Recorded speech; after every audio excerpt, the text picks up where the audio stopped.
Thân chào cả nhà, không nên xem chùa đâu đó. Nhớ đăng ký, like, comment để ủng hộ team nha. Vài giờ trước khi dịch bệnh bùng phát, tôi bị mắc kẹt ở trường. Tôi đã gửi một tin nhắn tích trữ hàng trong nhóm lớp. Cùng bạn cùng phòng xông vào siêu thị. Tôi không dám nói quá nhiều. Đơn điệu sinh tồn là con đường đúng đắn của ngày tận thế. Tên tôi là Anh Mai, là sinh viên năm nhất. Ngày 30 tháng 4, mẹ tôi đột nhiên gọi điện thoại cho tôi, bảo tôi đi mua một số vật tư ngay lập tức. Sau đó trốn trong phòng ngủ đứng ra ngoài. Trái tim tôi lập tức phát hiện chuyện lớn không tốt. Bố mẹ tôi là nhà khoa học. Chuyện không có dấu hiệu thì không bao giờ nghe bóng nói gió. Giọng điệu của họ rất khẩn trương nói cho tôi biết thành phố bùng phát dịch virus. Đến thành phố tôi học đại học chỉ là vấn đề thời gian. Sau khi cúp điện thoại, họ chuyển cho tôi một khoản tiền, nói với tôi là họ an toàn, tôi phải tự bảo vệ mình. Đồng thời cũng gửi một hướng dẫn liên quan. Tôi lập tức gọi điện thoại với lý do có việc gấp. Gọi lại 3 người bạn cùng phòng của tôi bên ngoài, tất cả đều bằng tuổi nhau, họ cũng biết một chút về gia đình tôi. Họ không làm quá nhiều rắc rối. Về tin tức này, sau khi họ gọi điện thoại về nhà, chúng tôi gom tiền trong tay lại với nhau, đi thẳng đến siêu thị của trường. Trước khi đi tôi còn gửi một tin trong lớp. Thông điệp mơ hồ: gần đây có virus lây lan, để thêm đồ ăn trong phòng ngủ đi. Tôi không dám tiết lộ nhiều, tôi sợ đến lúc đó mọi người sẽ biết. Chúng tôi đã sẵn sàng, sẽ mang đến thảm họa. Lời nhắc nhở này đã là giới hạn lớn nhất của tôi rồi. Chúng tôi trắng trợn bỏ qua lớp học buổi chiều. Đến siêu thị bọn tôi không đi thẳng đến kệ hàng, mà là tìm được nhân viên quản lý siêu thị. Chúng tôi lấy lý do là phải làm hoạt động cộng đồng. Nói rõ hơn, anh ta lấy hàng trực tiếp từ nhà kho. Siêu thị trường học không có nhiều loại đồ, số lượng hàng tồn kho cũng có hạn. Phòng ngủ không lớn, không có cái gọi là tủ lạnh. Chúng tôi dựa trên công suất tối đa của phòng ngủ, đặt 10 hộp lẩu tự làm nóng, sản phẩm thức ăn nhanh như mì, 10 hộp thức ăn đóng hộp, 2 hộp bánh quy nén, 2 hộp xúc xích dăm bông, 10 hộp mì gói, 3 hộp khoai tây chiên, 2 hộp thịt bò khô, còn 2 hộp sô-cô-la nữa. Không phải là chúng tôi không muốn lấy thêm, mà là hàng tồn kho của siêu thị trường học bị hạn chế. Ăn uống giải quyết rồi, tiếp theo là vấn đề nguồn nước. Sau khi thương lượng, chúng tôi đặt 3 thùng lớn, dùng để lưu trữ nước sinh hoạt. Đã đặt thêm 20 thùng nước khoáng, 5 hộp giấy vệ sinh, 2 hộp giấy hút. Chúng tôi cũng chuẩn bị lấy hết băng vệ sinh trong siêu thị. Nhưng nghĩ một hồi, cuối cùng chỉ lấy đi 3 hộp. Dù sao cũng đến cuối cùng, chúng tôi đã lấy hết rồi, vì sống sót thật sự không có cách nào. Sau khi đặt hàng, chúng tôi yêu cầu nhân viên giao hàng siêu thị tận dụng giờ học, giúp chúng tôi đưa đến phòng ngủ. Bởi vì mua quá nhiều, người phụ trách siêu thị cho chúng tôi mượn cớ nghi ngờ, nhưng bị chúng tôi giải thích lại rồi. Sau khi nhân viên giao hàng đi, tôi chợt nghĩ ra điều gì. Chúng tôi chưa dự trữ thuốc. Sau đó chúng tôi đi thẳng đến phòng y tế của trường. Chúng tôi tự tìm cớ, lấy vài viên thuốc giảm đau, thuốc cảm lạnh, vitamin và các thuốc khác. Về cơ bản tất cả những gì có thể mua đều đã mua. Trước khi về ký túc xá, tôi lại dựa theo hướng dẫn mà bố mẹ gửi cho tôi, đến nhà ăn để xin muối. Có thể giảm viêm và khử trùng, có thể bổ sung muối cho cơ thể. Bây giờ chỉ còn lại vấn đề điện. Khi tình hình nguy cấp chắc chắn sẽ mất nước, mất điện.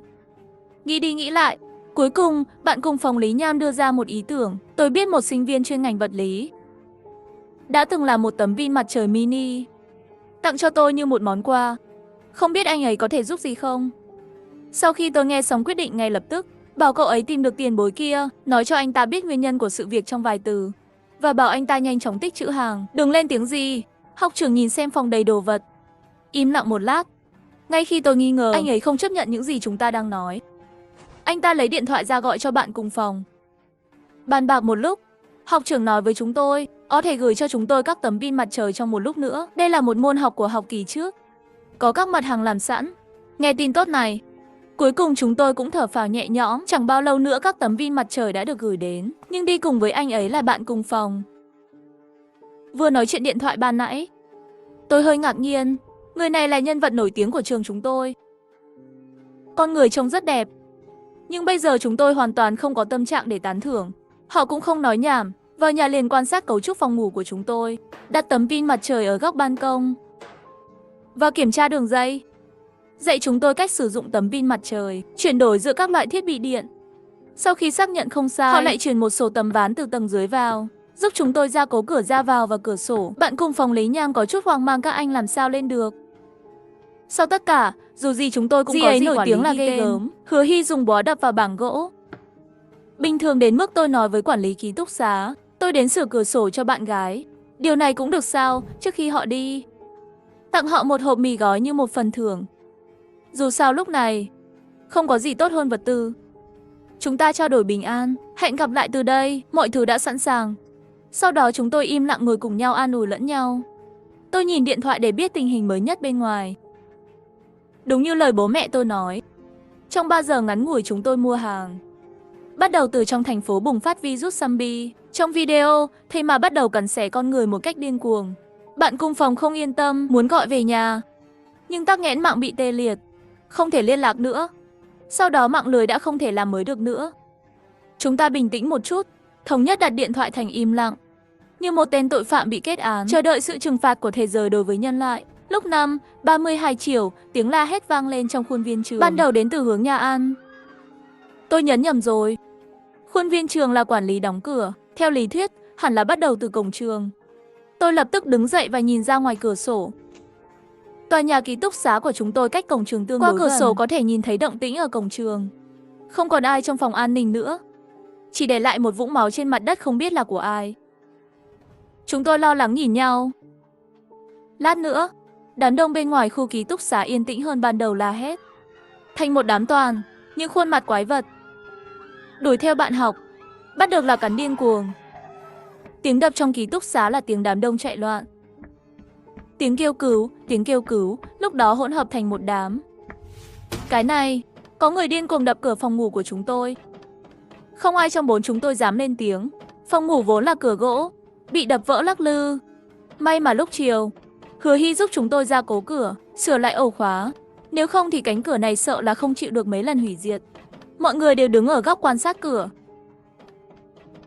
Sau một thời gian, tiếng đập cửa dần dần ngừng lại. Chúng tôi thở hổn hển. Nếu trường học của bạn bùng phát virus zombie, bạn học cũ đều biến thành thây ma khát máu. Làm thế nào bạn có thể sống sót khi bị mắc kẹt trong phòng ngủ? Đây là những thây ma. Bạn cùng phòng nhất nặc run rẩy che miệng nhỏ giọng hỏi tôi. Tôi gật đầu là đáp lại. Bạn cùng phòng Giai Kỳ lo lắng hỏi. Còn những người bên ngoài thì sao? Chúng ta có nên bảo họ vào và trốn không? Không. Nếu như đem những thứ đó đến đây thì sao? Nghe họ nói chuyện, tôi cau mày. Cảm thấy hơi tệ. Trước khi tôi nói lần đầu tiên, khi họ đưa tin này, Gia Kỳ nói sẽ báo cáo lên trường. Tôi đã chặn cậu ấy lại.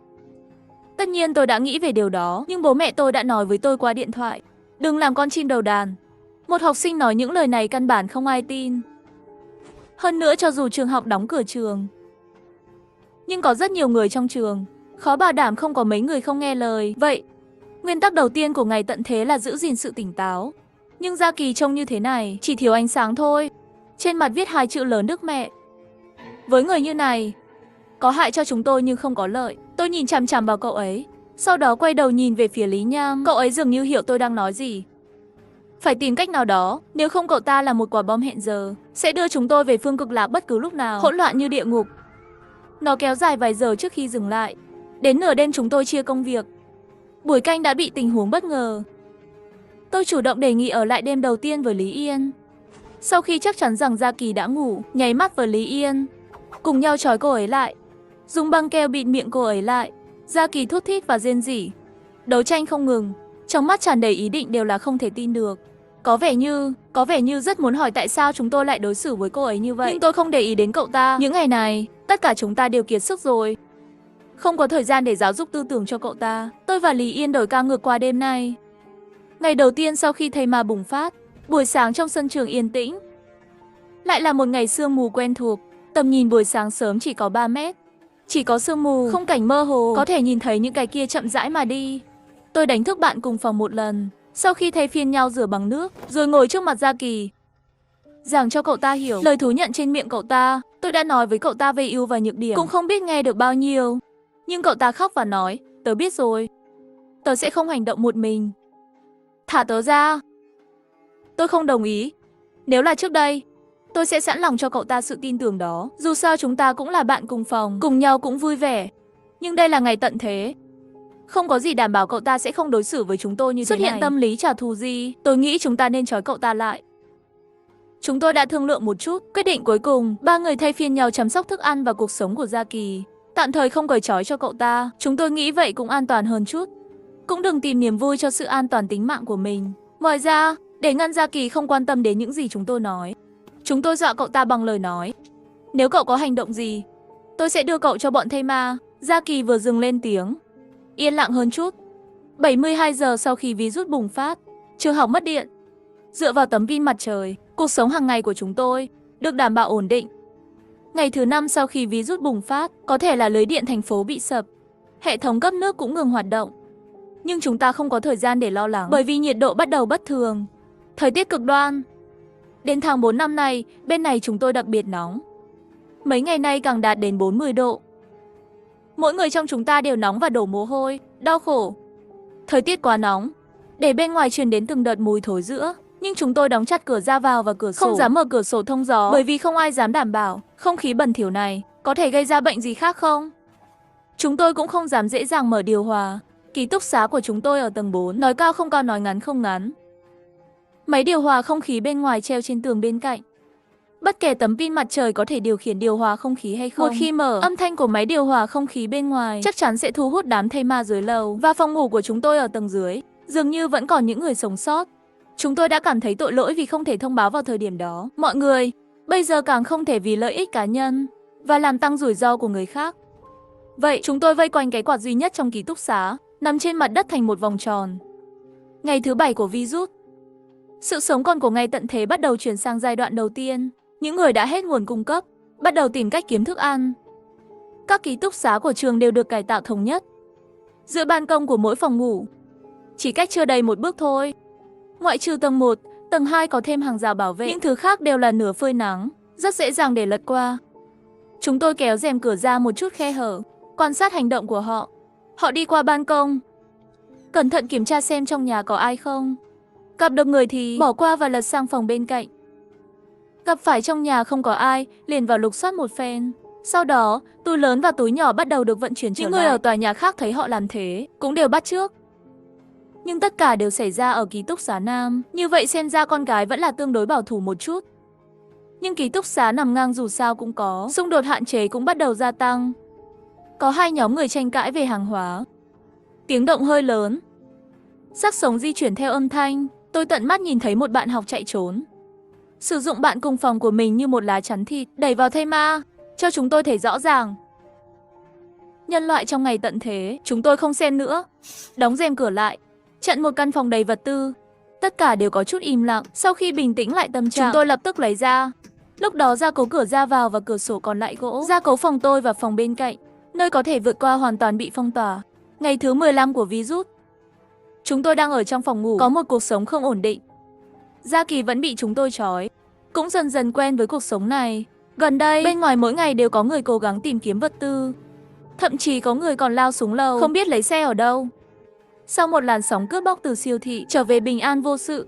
Hoạt động này lại hung hăng đánh động trái tim của một nhóm người. Họ bắt đầu 3-2 tuyệt đối đi ra ngoài. Nhưng một số người đã trở lại. Có người, nhưng lại nhìn thấy bóng dáng của họ trong đám thây ma. Ngày thứ 20 của virus. Sau nhiều ngày nhiệt độ cao, lại thành mưa lớn kéo dài mấy ngày.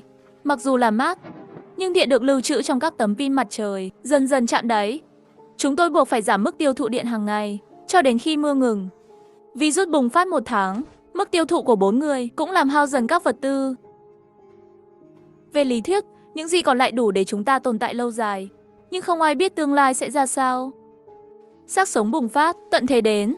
Tôi và bạn cùng phòng tích trữ đồ dùng, trốn trong phòng ngủ để sinh tồn. Ngày thứ 35 của dịch bệnh. Chúng tôi nhìn thấy hai người quen ở phòng ngủ nam đối diện. Phòng thứ 2 trên tầng 5.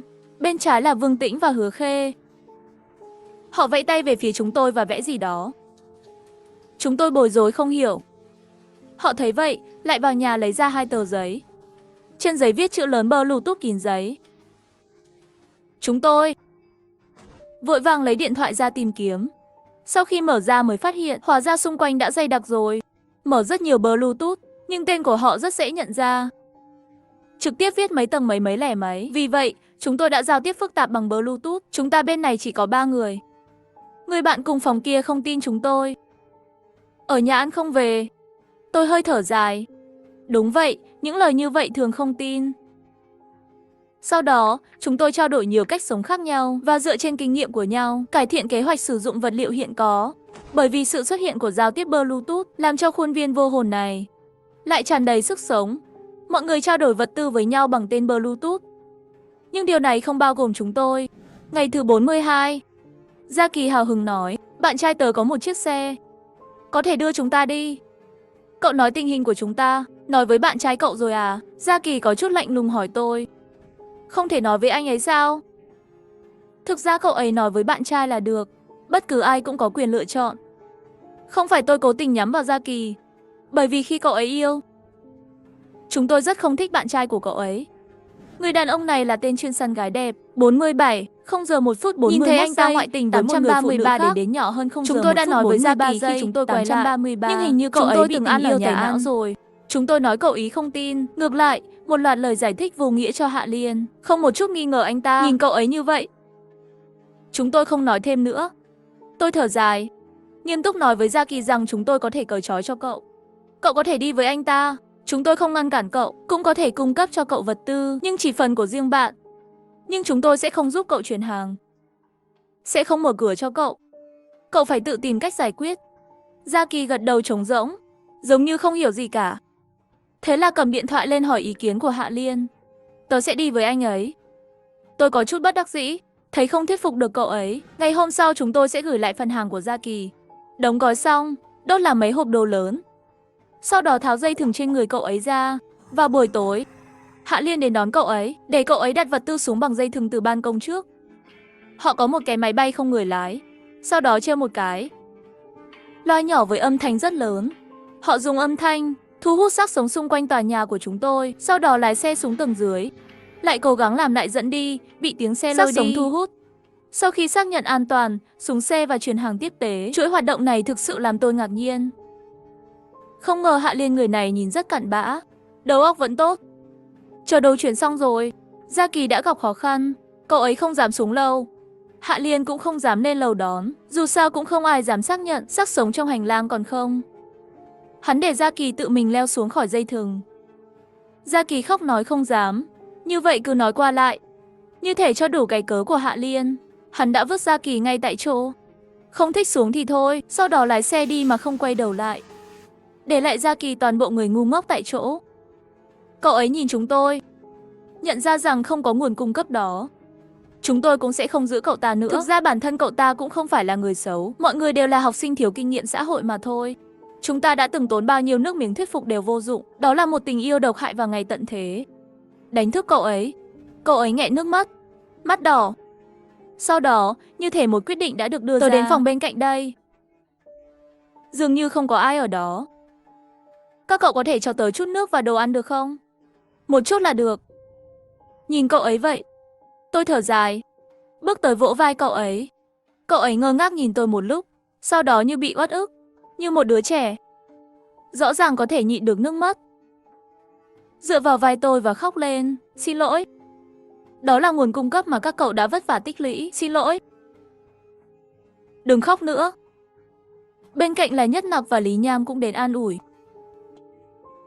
Biết anh ta không phải là thứ tốt đẹp là được rồi. Còn nguồn cung cấp thì sao? Gia Kỳ khóc nức nở hỏi. Câu hỏi này của cậu ấy rất bình thường, nó làm cho chúng tôi cười thành tiếng trong khoảnh khắc.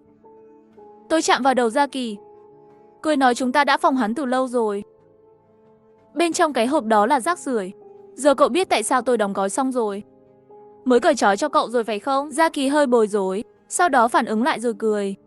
Trong đêm tận thế, sự quay lại của cậu ấy gần gũi với ba chúng tôi. Chuyện liên kết giống như một cái nút bấm, tắt tất cả rắc rối sau ngày tận thế. Chúng tôi không trói cậu ấy nữa, nhưng cậu ấy buồn cười chủ động xin mời tôi trói cậu ấy lại. Danh tiếng của Mỹ, sợ mẹ thánh của mình bị bệnh, chúng tôi cũng không từ chối, thật sự trói lại cho hắn. Cậu ấy có vẻ mặt vui vẻ, hình như vẫn đang hưởng thụ. Cuộc sống nhỏ bé của chúng tôi cũng được coi là thịnh vượng. Được rồi. Thế là đến tháng 7. Thời tiết ngày càng bất thường, chênh lệch nhiệt độ giữa ngày và đêm rất lớn. Không biết tại sao, gần đây luôn cảm thấy hoảng sợ, cảm giác như có chuyện gì đó sắp xảy ra. Lúc này Bluetooth kết nối với Hứa Hy. Anh ấy gửi cho tôi một bức ảnh, trên đó viết là mở mạng điện thoại di động có tin nhắn. Trái tim tôi nóng lòng, mở ra. Thật sự nhận được tin nhắn rồi. Là số của đội cứu hộ. Tôi hơi ngây ngất. Nhưng sau khi nhìn thấy tin nhắn, lại lập tức lạnh người. Bởi vì thời tiết bất thường, nhiệt độ bất thường, đợt lạnh đang đến. Dưới ảnh hưởng của sóng lạnh, Sambi sẽ di chuyển thành làng Thây Ma, đã thiết lập căn cứ an ninh ở Nam Hải. Nếu có người sống sót nhìn thấy tin nhắn này, chuyển đến Nam Hải ngay lập tức. Tôi đã thảo luận với bạn cùng phòng, cuối cùng thống nhất ý kiến, một ngày nào đó nguồn cung cấp của chúng ta sẽ hết, nên chúng ta phải đi trước khi lũ Thây Ma tới. Xác sống bùng nổ. Thành phố sụp đổ. Chúng tôi làm theo hướng dẫn chính thức, đến căn cứ an ninh Nam Hải. Chúng tôi đã thảo luận với Hứa Khê. Quyết định cuối cùng, 7 người trong 2 phòng ngủ của chúng tôi đi cùng nhau. Đi như thế nào lại trở thành vấn đề lớn nhất. Hứa Hy lại để chúng tôi yên tâm. Ông ấy bảo chúng tôi thu dọn đồ đạc. Sáng mai đợi anh ấy là được rồi. Máy bay không người lái của nhân viên cụ quen thuộc vào ngày hôm sau. Ra ngoài với chiếc loa nhỏ của anh ấy. Chúng tôi vội vàng dùng dây thừng để vận chuyển hộp xuống cầu thang. Chưa đợi chúng tôi giao hàng xong, một xe buýt trường học lái theo đại lộ bên cạnh. Chờ đến khi Thây Ma lại bị dẫn đi. Hứa Hy, Vương Tiến cùng với một người bạn cùng phòng khác của bọn họ, Tống Vũ liền xuống xe. Trong thời gian họ mang đồ lên xe, chúng tôi cũng bắt đầu trượt xuống sợi dây từ ban công. Điều làm tôi ngạc nhiên là lần trước còn khóc lóc không dám xuống, lần này lại mạnh mẽ trượt xuống. Sau khi anh ta xuống, đột nhiên cảm thấy hắn bộ dạng này muốn khóc mà cố nén lại. Thật dễ thương. Chuyển đồ xong rồi, tất cả chúng tôi lên xe. Trước khi chúng tôi ra khỏi trường, tất cả đều nhìn ra ngoài cửa sổ. Cũng không biết năm tháng nào mới có thể trở về. Sau khi cảm nhận xong, tôi lại đột nhiên nghĩ đến một chuyện. Hứa Tịch, bạn có bằng lái xe không? Mọi người lập tức sửng sốt, đều nhìn về phía Hứa Tịch. Hắn cũng sửng sốt, có, nhưng giấy phép lái xe của C1 dường như ngoại trừ tôi. Không ai biết lái xe nữa. Làm thế nào bạn có được chiếc xe này? Lúc đó không phải là cuối kỳ nghỉ sao? Lớp chúng tôi chuẩn bị đi cắm trại, mượn anh ta từ hội sinh viên. Sau đó bùng phát Thây Ma, cũng không có chỗ trả lại. Một nhóm chúng tôi cứ như vậy hùng vĩ lên đường. Xe của chúng tôi lái về phía trước không sợ hãi. Nhân viên cũ phía sau dưới sự thao tác của Tống Vũ chống lại chúng tôi, cố gắng bảo vệ chúng tôi lần cuối. Hộ tống, chúng tôi đã kiểm tra điều hướng bản đồ ngoại tuyến. Nếu đi đường cao tốc thì mất 14 tiếng. Một khoảng cách không xa lắm, nhưng tốc độ cao chắc chắn sẽ không hoạt động. Lần đầu tiên khi Thây Ma bùng phát, tốc độ cao chắc đã bị chặn từ lâu rồi. Bây giờ đi chỉ có thể là giao đồ ăn cho Thây Ma. Cho nên chúng ta chỉ có thể đi đường quốc lộ, nhưng tốc độ của chúng tôi có hạn. Chỉ có một mình Hứa Khê biết lái xe. Thời gian cần thiết trên đường đi là vô hình. Do đó, theo ước tính, chúng ta cần khoảng 3 ngày để đến đích.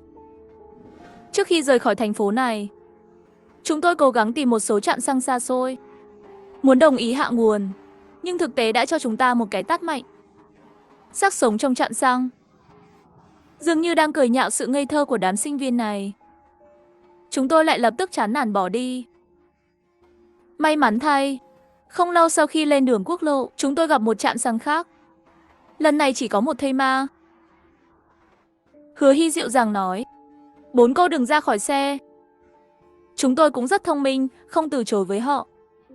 Họ cầm gậy bóng chày, đập vỡ đầu của Thây Ma đó, chuyển về đổ xăng để chúng ta chạy đến căn cứ. Sau khi ngồi vững, chúng ta tiếp tục đi. Hy vọng cuộc chạy này sẽ không phải là không có gì. Chúng tôi lái xe trên đường suốt 13 tiếng đồng hồ. Khi đi ngang qua thị trấn, sẽ gặp mấy Thây Ma của ngôi sao. Những người khác, tất cả đều đẹp như thể đang trên đường đi chơi. Xe chạy thêm một lúc nữa, chúng tôi quyết định tìm một nơi để dừng lại và nghỉ ngơi. Chúng tôi không xuống xe, mà là chia nhỏ thức ăn trong xe. Mọi người đều mặc định nhường chỗ lớn nhất ghế sau cho Hứa Khê, để anh ta có thể ngủ thoải mái, dưỡng đủ tinh thần. Những người khác tùy tiện tìm một chỗ để làm tổ. Có thể nhiều mắt một chút là được. Chúng ta cứ như vậy an toàn vượt qua bên ngoài. Đêm đầu tiên, vốn tưởng trên đường đi sẽ thuận lợi như vậy. Nhưng ngày hôm sau, chúng tôi đi ngang qua một thị trấn. Lần đầu tiên bị đâm lốp khi đặt trên mặt đất. Tiếng phanh khẩn cấp vang lên. Xác sống bám sát phía sau xe. Nhìn thấy càng ngày càng gần, Hứa Hy vội vàng nói đừng ở trong xe nữa. Chúng ta sẽ bị mắc kẹt trong xe. Phía trước có mấy phòng. Chúng ta vào trong trốn đi. Mọi người vội vàng xuống xe. Chúng tôi chạy theo hướng mà anh ta chỉ dẫn. Hứa Hy phụ trách phía sau. Tôi chưa bao giờ cảm thấy như vậy. Cả da đầu đang tê dại. Hai chân nặng như một cây bút. Thấy sắp xông vào nhà. Bên trong đột nhiên chạy ra hai cái thây ma. Tôi nguyền rủa, quét xung quanh một vòng. Tôi chạy qua 3 bước, lấy cái xẻng ở cửa. Nó vung đầu vào đám thây ma chạy tới. Tuyết bẩn bắn tung tóe khắp người tôi không có thời gian để do dự. Quay đầu lại, nhấc cái xẻng lên, lại đập vào đầu thây ma thứ hai. Bởi vì sức lực không đủ, tôi lại bổ sung thêm một chút. Tôi vừa đập vừa hét vào mặt họ. Còn đứng đó làm gì? Mau vào nhà đi, tôi gác cửa. Chuẩn bị đóng cửa ngay sau khi Hứa Khê vào. Tôi đưa tay ra để tóm lấy anh ta. Anh ấy cũng đưa tay ra với tôi. Có cái gì đó trong tay tôi. Sau đó anh ta đẩy tôi ngược lại. Tôi nhìn anh ta một cách khó tin. Heo đến Hy, cậu đang làm gì vậy? Hắn cười, chỉ vào cổ mình. Sau đó nhanh chóng kéo cửa từ bên ngoài. Qua khe cửa, tôi nhìn thấy ở đó là một vết răng sâu. Thịt mở ra, máu đỏ đen. Khoảnh khắc đó, mọi thứ anh ta làm đều rõ ràng. Nó bị cắn, xác sống tràn vào. Đập anh ta vào cửa. Hắn như không cảm thấy đau đớn, miệng vẫn mỉm cười. Người từng được đánh giá học trưởng hiền lành của toàn trường, lúc này cũng nhẹ nhàng mỉm cười. Hắn không có sức lực nói bởi vì nếu đến Nam Hải, bạn đã gặp một người đến từ Tây An, cô gái tên Lâm Thư. Giúp tôi đưa cái đó cho anh ta, sau đó nói với anh ấy cho tôi, đừng đợi tôi. Cưới vợ không khóc lóc, chỉ có nụ cười dịu dàng, vĩnh viễn biến mất trong đám thây ma. Trong lòng bàn tay tôi, yên lặng nằm một chiếc nhẫn nữ. Phong cách của chiếc nhẫn đơn giản. Là một sinh viên bình thường, giá cao nhất bạn có thể đủ khả năng. Tôi mở miệng, nghẹn ngào không phát ra bất kỳ âm thanh nào, âm thầm nói với anh ta một câu tốt. Ngoài cửa còn có thây ma đang lang thang. Chúng ta không còn phương tiện di chuyển, không còn thức ăn. Mọi người đều buồn tẻ. Nhưng là bởi vì Hứa Tập, để tránh bị mất, tôi đeo chiếc nhẫn đó quanh cổ. Tôi cầm chiếc nhẫn trên vòng cổ. Lần đầu tiên mê tín ước nguyện. Hy vọng chúng ta có thể bình an đến Nam Hải. Hy vọng tôi có thể nhìn thấy cô gái tên là Lâm Thư. Hy vọng tôi có thể tự tay đưa chiếc nhẫn cho anh ấy. Chúng tôi đã ở đây 2 ngày mà không có manh mối. Ngày thứ 3, có xe chạy qua đây. Chiếc xe này cũng xui xẻo như chúng ta, cũng bị cái kia không biết ai đặt lần đầu tiên đầm lốp. Toàn bộ xe phát ra tiếng phanh rất lớn. Qua khe cửa, nhìn thấy 3 người mặc quân phục cầm súng. Một trong số họ đang sửa lốp xe. Chúng ta nhìn nhau, nhìn kìa, vâng, chúng ta được cứu rồi. 1 tháng sau, tôi ở đây cậu bé, tin thấy cô gái tên là Lâm Thư. Đưa chiếc nhẫn lời nói của Hứa Hy cho anh ta. Cô gái khóc và nói lời cảm ơn với tôi. Chúng ta không gặp lại nhau sau khi nói lời tạm biệt. 1 năm sau, tất cả các thây ma trên cả nước đều được dọn sạch. Chúng tôi được đưa về đất liền. Sau khi trường được xây dựng lại, tôi và các bạn cùng phòng lại là bạn cùng phòng. Chúng tôi nói đùa về việc buộc kỳ nghỉ. Cười ha ha ha thành một mảnh.